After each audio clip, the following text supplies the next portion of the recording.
चलो ठीक है, तो स्टार्ट करते हैं आज की वीडियो। आज की वीडियो में स्पेशली हम टाइफॉइड और एस्कैरियासिस के बारे में पढ़ेंगे और मैं कोशिश करूंगी कॉमन कोल्ड वाला टॉपिक भी आपका खत्म कर दूं। ओके, तो मैंने इससे पहले एक वीडियो बना दिया है हेल्थ एंड डिजीज का। ये हमारे चैप्टर नंबर 8 का दूसरा लेक्चर है। पहले लेक्चर में मैंने आपको इन्फेक्शियस नॉन इन्फेक्शियस डिजीज के बारे में बताया था और कुछ एग्जाम्पल दे दिए थे। उसमें एक एग्जाम्पल निमोनिया मैंने छोड़ दिया था। निमोनिया भी हम पढ़ लेंगे, ओके, डोंट वरी, वो भी आपका इन्फेक्शियस डिजीज में आता है। अभी हम स्टार्ट कर रहे हैं टाइफॉइड एंड एस्कैरियासिस से। ठीक है, तो आपको इन डिजीजेस में होता क्या है ये ध्यान रखना है और ये किस चीज की वजह से होता है ये आपको ध्यान रखना है। दो चीजों पे आपका पूरा फोकस रहेगा कि क्या होता है इसमें और कौन करता है इसे। ठीक है, ये दो चीजें बस हमें याद रखनी है आपके डिजीज में। ओके, चलो स्टार्ट करते हैं हम टाइफॉइड से। टाइफॉइड जो है, टाइफॉइड एक तरह की बीमारी होती है जो एक बैक्टीरिया से होती है। किससे होती है? बैक्टीरिया से। ठीक है, तो अभी हम पूछ रहे थे किससे होती है। पहला हमारा क्वेश्चन क्लियर हो गया। इस बैक्टीरिया का नाम है सैल्मोनेला, सैल्मोनेला टाइफी, टाइफी। तो एक क्वेश्चन तो हमारा क्लियर हो गया कि होता किससे है। ये होता है बैक्टीरिया से, और कौन सा बैक्टीरिया? Salmonella typhi. ठीक है, इस सैल्मोनेला टाइफी बैक्टीरिया ये करता क्या है ये भी हमें ध्यान रखना है। इस डिजीज में क्या होता है, किससे होता है हमने देख लिया, इस डिजीज में क्या होता है ये देख लेते हैं। सस्टेन्ड हाई फीवर, लगातार बहुत तेज बुखार रहेगा। ठीक है, सस्टेन्ड, सस्टेन्ड मतलब लगातार, sustained high fever, high fever, fever. ठीक है, कितना? 39 डिग्री सेल्सियस से 40 डिग्री सेल्सियस। आप कहोगे मैम 100 डिग्री सेल्सियस वाला बुखार होता है। 100 डिग्री सेल्सियस नहीं होता है, 100 डिग्री फ़ारेनहाइट होता है। 100 डिग्री फ़ारेनहाइट वाले को बुखार कहते हैं तेज। सेल्सियस में बताऊं तो 39 डिग्री सेल्सियस से 40 डिग्री सेल्सियस। फ़ारेनहाइट में बताऊं तो 101 से 102 डिग्री तक बुखार। ठीक है, चलो, तो ये आपका क्या है? ये आपका टाइफॉइड है। टाइफॉइड में क्या होता है? सैल्मोनेला टाइफी नाम का बैक्टीरिया आपके बॉडी के अंदर घुस जाता है और उसकी वजह से क्या होता है? आपको बहुत तेज बुखार होता है और लगातार बुखार होता है। बुखार उतरता ही नहीं है। बुखार की दवा खा लो तब भी बुखार हल्का फुल्का उतरने वाला होगा, तब से फिर से चढ़ जाएगा। तो सस्टेन रहता है, लगातार बना रहता है बुखार। ठीक है, अब ये कौन से आपकी बॉडी के कौन से पार्ट को जाके डैमेज करता है? करता है स्मॉल इंटेस्टाइन को। स्मॉल इंटेस्टाइन, स्मॉल इंटेस्टाइन में जाकर के ग्रो करता है और स्मॉल इंटेस्टाइन को धीरे धीरे खाने लगता है। धीरे धीरे उसमें क्या कर देता है? छेद करने लगता है। तो क्या कर देता है? परफोरेशन। परफोरेशन मतलब छेद। ठीक है, perforation in small in intestine में लिख दे रही हूँ, इंटेस्टाइन। इंटेस्टाइन में धीरे धीरे छेद करने लगता है और जब ये छेद करने लगेगा तो क्या होगा? आपको इंटरनल ब्लीडिंग होने लगेगी, अंदर ही अंदर ब्लीडिंग होने लगेगी, जिसकी वजह से आदमी की डेथ हो जाती है। ठीक है, अब एक बात सोचो, अगर ब्लीडिंग हो रही है, अगर कोई चीज बॉडी के अंदर है तो दर्द भी होगा, जाहिर सी बात है। कहाँ दर्द होगा? स्टमक में, क्योंकि स्टमक के पास ही है वो। ठीक है, एब्डोमेन वाले रीजन में ही दर्द होगा आपको, क्योंकि इंटेस्टाइन में है तो एब्डोमेन में ही दर्द होगा। तो यहाँ पे abdominal pain, abdominal, abdominal pain. अच्छा, एब्डोमिनल पेन, ये सब कुछ हो गया। अगर आपको बुखार है तो जाहिर सी बात है सिर दर्द भी होता है, तो यहाँ पे क्या हो जाएगा? हेडेक भी हो जाएगा, हेडेक। ठीक है, और अगर आपके पेट की कोई बीमारी होती है तो भूख नहीं लगती है, भूख लगना बंद हो जाती है। अगर देखो आपके इंटेस्टाइन या जितना भी एब्डोमेन, एब्डोमेन मतलब होता है कि आपके चेस्ट के जस्ट नीचे वाला भाग पूरा एब्डोमेन है। अगर मैं किसी इंसान को यहाँ बनाऊं तो मैं बता देती हूँ एब्डोमेन किसे कहते हैं। देखो, ठीक है, ऐसा कुछ है, कोई आदमी है तो उसका ये वाला भाग, ये वाला भाग तो होता है पेल्विस, जहाँ पे उसके जेनाइटल ऑर्गन होते हैं। और इसके ऊपर यहाँ पे ये चेस्ट वाला भाग होता है आपका थोरासिक, इसको थोरासिक कहते हैं, थोरासिक भाग। और बीच का जो बचा भाग है जहाँ पे आपका पेट, इंटेस्टाइन ये सब होते हैं, उसे कहते हैं एब्डोमिनल, एब्डोमिनल भाग। ठीक है, इसलिए एब्डोमिनल पेन यहाँ पे लिखा हुआ है। तो एब्डोमेन और पेट यानी कि स्टमक एकदम सेम सेम नहीं होते हैं। एब्डोमेन वो रीजन है जहाँ पे पेट और आपकी इंटेस्टाइन प्रेजेंट है। ठीक है, तो आपके एब्डोमेन में पेन होने लगता है। और जब भी एब्डोमेन में आपका कुछ गड़बड़ आने वाली होगी तो आपको भूख नहीं लगेगी, इसलिए कहते हैं loss of appetite, loss of appetite, appetite, भूख ना लगना। लॉस ऑफ एपेटाइट मतलब भूख ना लगना। तो ये कुछ कॉमन लक्षण है। मैं इसमें एक चीज हाईलाइट कर दे रही हूँ, ये जरूर याद रखना कि सस्टेन्ड हाई फीवर, और कहाँ होता है ये? स्मॉल इंटेस्टाइन में। और अगर इसको ट्रीट नहीं किया गया तो धीरे धीरे क्या होगी, इंसान की डेथ हो जाएगी, क्योंकि अंदर ही अंदर उसका स्टाइन क्या हो रहा है, खत्म होते जा रहा है, उसमें छेद होते जा रहे हैं, तो इसकी वजह से इंसान की डेथ भी हो सकती है अगर प्रॉपर तरह से इसका इलाज ना किया गया। तो इलाज कर दोगे तो कोई दिक्कत नहीं होगी, आराम से बच जाते हैं लोग, लेकिन अगर इसका इलाज ना हो तो डेथ भी हो सकती है। ठीक है, तो ये था आपके टाइफाइड के बारे में। आई होप आपको समझ में आया होगा। एक और चीज टाइफाइड के बारे में आपको ध्यान रखनी है। आपको पता कैसे चलेगा कि किसी व्यक्ति को टाइफाइड है कि नहीं, तो उसके लिए एक टेस्ट किया जाता है। उस टेस्ट का नाम है वाइडल टेस्ट, या विडाल टेस्ट भी इसे कहते हैं, विडाल टेस्ट। विडाल टेस्ट से किस चीज का पता लगाते हैं हम, आपके टाइफाइड के होने ना होने का पता लगाया जाता है। बस आपको नाम याद रखना है कि टाइफाइड के लिए कौन सा टेस्ट किया जाता है, विडाल टेस्ट। एक और इसके लिए स्टोरी एक है, टाइफाइड मैरी नाम की एक औरत थी, मैरी नाम की एक औरत थी, और वो क्या थी, टिफिन वगैरह पैक करती थी। पहले इस बीमारी के बारे में कोई जानता नहीं था ज्यादा, ठीक है, तो वो क्या करती थी, टिफिन वगैरह पैक करती थी। कैसे होता है, लोगों का बिजनेस होता है टिफिन पैक करके लोगों को पहुंचाना, तो वैसे वो मैरी ना टिफिन पैकिंग का काम करती थी और टिफिन लोगों तक पहुंचाती थी, खाना वाना बनाती थी वो। उसको ये बीमारी थी और उसने अपने टिफिन के जरिए ये बीमारी कई लोगों को फैला दी, क्योंकि उसके थ्रू खाना बहुत सारे लोगों को जाता था, इसलिए उसका नाम पड़ गया था टाइफाइड मैरी। और जब ये बहुत सारे लोगों में फैल गया तभी इसका पता लगाया जा सका था कि अच्छा चलो ऐसी भी नाम की कोई बीमारी होती है, फिर उसको ट्रीटमेंट के बारे में सोचा गया। ठीक है, तो टाइफाइड मैरी का भी नाम आता है, तो मैंने एक बार आपको हिंट दे दिया वो क्या है। मेनली आपको ये याद रखना है कि ये बैक्टीरिया से होता है, सैल्मोनेला टाइफाई नाम के बैक्टीरिया से। दूसरी बात, इसमें सस्टेन्ड हाई फीवर होता है, एब्डोमिनल पेन होगा, स्मॉल इंटेस्टाइन में होगा, और विडाल टेस्ट इसके लिए आपका टेस्ट होता है। इसको चेक करने के लिए कौन सा टेस्ट है, विडाल टेस्ट।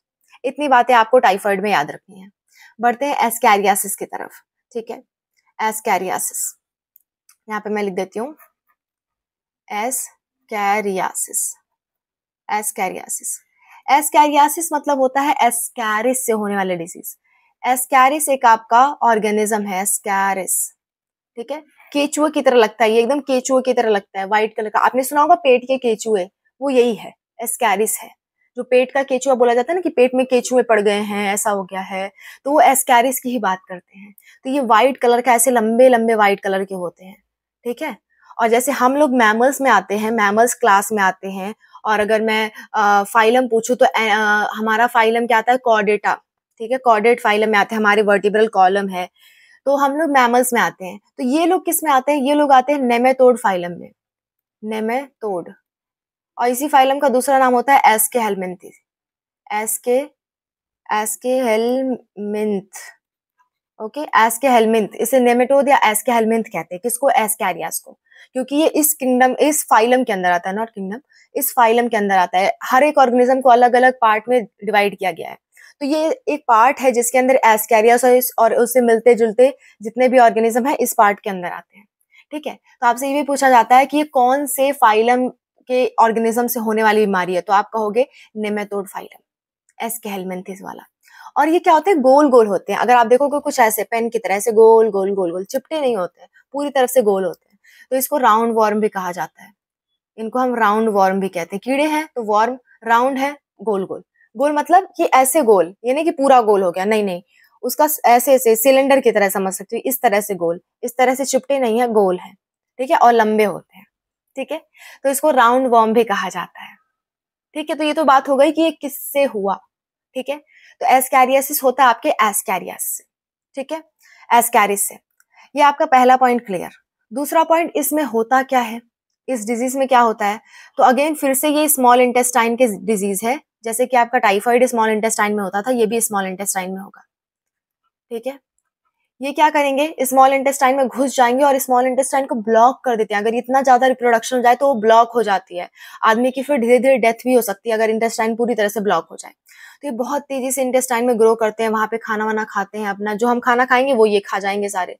ठीक है, तो इसकी वजह से क्या होगा, ये पेट की बीमारी एब्डोमेन की है, तो ऑफकोर्स एब्डोमिनल पेन होगा इसमें। एब्डोमिनल एब्डोमिनल पेन क्या होगा, एब्डोमिनल पेन होगा इससे। ठीक है, पेन होगा, और साथ साथ में क्या है, स्मॉल इंटेस्टाइन का है, और फिर से इसमें भी क्या हो सकती है, इंटरनल ब्लीडिंग हो सकती है, इंटरनल ब्लीडिंग। ठीक है, bleeding, just a minute, internal bleeding, internal bleeding. ठीक है, इतनी सी बात है आपकी इसमें क्या बोलते हैं एस्कैरियासिस में, ठीक है। इतनी बात हो गई। अब बस इसमें इतनी सी बात है। और हाँ, एक और बात, 2 चीजें तो आप हमेशा चिपका के चला करो। कोई बीमारी हो तो उसमें पेन होना ही होना है, और उसमें क्या होना है, उसमें आपको वीकनेस होनी है, भूख नहीं लगेगा, ठीक है, और फीवर हो जाएगा। ये सारी तो हर बीमारी में आप चिपका सकते हो। हर बीमारी के सिम्टम में फीवर होना, भूख ना लगना, खास करके जो पेट की बीमारी है उसमें भूख नहीं लगेगी, ठीक है, एब्डोमेन कैविटी के। तो भूख ना लगना, सिर दर्द होना या कुछ भी चीजें दर्द होना, और प्लस आपका फीवर। फीवर आप हर जगह चिपका सकते हो कि इसमें भी क्या हो जाएगा, फीवर हो जाएगा। और लॉस ऑफ एपेटाइट भी आप इसमें लिख सकते हो। तो आप इसमें मेनली 2 पॉइंट आप याद रखोगे। पहली बात तो ये स्कैरिस से होता है, दूसरी बात स्मॉल इंटेस्टाइन में होता है, और इससे क्या होगा, एब्डोमेन पेन होगा। बस इतनी सी बात आपको ध्यान रखनी है। आई होप आपको एस्कैरियासिस और आपको टाइफाइड समझ में आ गया होगा। छोटा सा टॉपिक और पढ़ लेते हैं, कॉमन कोल्ड। कॉमन कोल्ड मतलब जो नॉर्मल जुकाम उखाम आपको होता है, ठीक है। तो एक बार मैं इसे रेज कर देती हूँ, फिर मैं बताती हूँ। अगर आपने लिख नहीं पाए होगे तो थोड़ा सा वीडियो रिवर्स करके देख लेना, ठीक है। चलो हो गया, yes.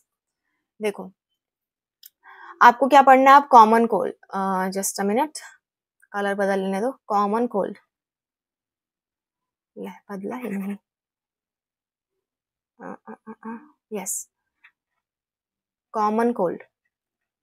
Common cold, common cold मतलब होता है नॉर्मल सर्दी जुकाम, ठीक है। तो ये इसके किसकी वजह से होता है, वायरस की वजह से। कौन से वायरस की वजह से, राइनो वायरस। ये एक वायरस नहीं है, ये ग्रुप ऑफ वायरस है। कई सारे वायरस को मिला करके हम राइनो वायरस कहते हैं। एक कैटेगरी है वायरस की, ठीक है। और ये इनमें क्या होता है, आरएनए पाया जाता है। वायरस में या तो आरएनए होता है या तो डीएनए। किसी वायरस में आरएनए होगा, किसी में डीएनए होगा। तो ये कौन से वाले वायरस है, आरएनए वाले वायरस है, ठीक है। और ये बहुत जल्दी अपने आप को बदलते रहते हैं, इसलिए इसके लिए कोई भी वैक्सीन वगैरह आज तक नहीं बनी है। हमेशा आपको सर्दी जुकाम हो जाता है और फिर अपने आप ठीक भी हो जाता है, ठीक है। तो ये बहुत घातक बीमारी नहीं है, और ये आपके लंग्स वगैरह को इम्पैक्ट नहीं करती, खाली अपर रेस्पिरेटरी ट्रैक्ट, गले से लेकर के नाक तक आपके जाम करेगी, लंग्स तक कभी नहीं जाएगी। तो ये किसको इन्फेक्ट करती है, upper respiratory tract, upper respiratory respiratory tract, ठीक है, अपर रेस्पिरेटरी ट्रैक्ट। आपके जो गले हैं, गले के ऊपर वाले भाग को ये इम्पैक्ट करेगी, कभी लंग्स तक नहीं जाएगी। रेस्पिरेटरी ट्रैक्ट लंग्स तक नहीं जाएगी कभी, ठीक है। कल हम बीमारी पढ़ेंगे न्यूमोनिया, वो लंग्स तक आपकी जाएगी, लेकिन ये लंग्स तक नहीं जाएगा। और ये नॉर्मली 7 से 8 दिन में खत्म हो जाता है, 6 to 8 days, last up to 6 to 8 days only. 7 से 8 दिन में अपने आप खत्म हो जाएगा। अगर आपको कोई इन्फेक्शन या एलर्जी नहीं है, कई लोग को एलर्जिक होते हैं, साल साल भर उनका जुकाम चलता रहता है, वो बात अलग है। लेकिन अगर आपका वायरस से डिजीज है, वायरस से आपको कॉमन कोल्ड हुआ है, तो 7 से 8 दिन में अपने आप उसकी आपकी बॉडी खत्म कर देती है। इसकी वजह से कभी किसी की डेथ नहीं हो सकती, ठीक है। कॉमन कोल्ड साधारण सी बीमारी है, हर किसी को होती है, ओके। इतनी सारी बात आपको याद रखनी है आपके टाइफॉइड, एस्कैरियासिस और आपके कॉमन कोल्ड में। कॉमन कोल्ड में मेनली यही याद रखना है कि ये आपका राइनो वायरस से होता है, और ये इसमें आरएनए होता है, इसलिए इसको रेट्रो वायरस भी कह सकते हो। रेट्रो वायरस मतलब ऐसे वायरस जिसके पास आरएनए हो, ठीक है। आप इसे राइनो वायरस कह सकते हो या रेट्रो वायरस कह सकते हो। और ये अपर रेस्पिरेटरी ट्रैक्ट की डिजीज है, 7 से 8 दिन में खत्म हो जाती है, ठीक है। ये सीवियर डिजीज नहीं है, इससे किसी की डेथ नहीं होती है। और इसमें क्या होगा आपको मालूम ही है, सर्दी जुकाम में क्या होता है आपको मालूम ही है, नाक जाम हो जाती है, गला भर जाता है, सिर दर्द होता है, बुखार हल्का हल्का होने लगता है। तो ये सारे आप अपने मन से लिख सकते हो, मुझे लिखवाने की जरूरत नहीं लगती, ठीक है। सो मिलते हैं नेक्स्ट वीडियो में। नेक्स्ट वीडियो में हम निमोनिया के बारे में पढ़ेंगे, एलिफेंटियासिस के बारे में पढ़ेंगे, और आपका एक और बचेगा अमीबियासिस। इन तीनों चीज के बारे में हम नेक्स्ट लेक्चर में पढ़ेंगे। ऐसे 3 कर करके हम खत्म कर देंगे जल्दी ही disease, okay. Wish you all the best. अच्छे से प्रिपरेशन करते रहो बेटा, एग्जाम अब आपका 1 महीना लगभग रह गया है, तो अच्छे से प्रिपरेशन करते रहो। मैं जितना आपको पढ़ा रही हूँ उतना आप लाइन से पढ़ डालोगे ना, आपको कहीं कोई दिक्कत नहीं आने वाली है, इसकी गारंटी है। आपके 90% से ऊपर क्वेश्चन सॉल्व हो जाएंगे। हाँ, जो 3-4% या 10% बचता है उसके पीछे हम भागने गए तो हमारा ये भी नहीं तैयार हो पाएगा। इसलिए पहले मैं आपका 90% तैयार कर लूं। 100 में 90 नंबर भी आ जाते हैं तब भी आपकी बहुत अच्छी बात है, ठीक है। 100 में 100 लाने की प्रैक्टिस तो तब करेंगे जब हमारे एटलीस्ट 90 प्रिपेयर हो जाए, ठीक है। तो आप जो लोग भी मुझसे पूछते हो कि इतना करना एनफ है बेटा, बस बार बार आप इसको रिवाइज करते रहो। आपको प्रैक्टिस वगैरह करने की भी कोई खास जरूरत नहीं है, बस जो भी मैं नोट्स में लिखवाई हूं उसको बार बार प्रैक्टिस करो, बार बार प्रैक्टिस करो, okay, wish you all the best, मिलते हैं नेक्स्ट वीडियो में, बाय बाय, टेक केयर।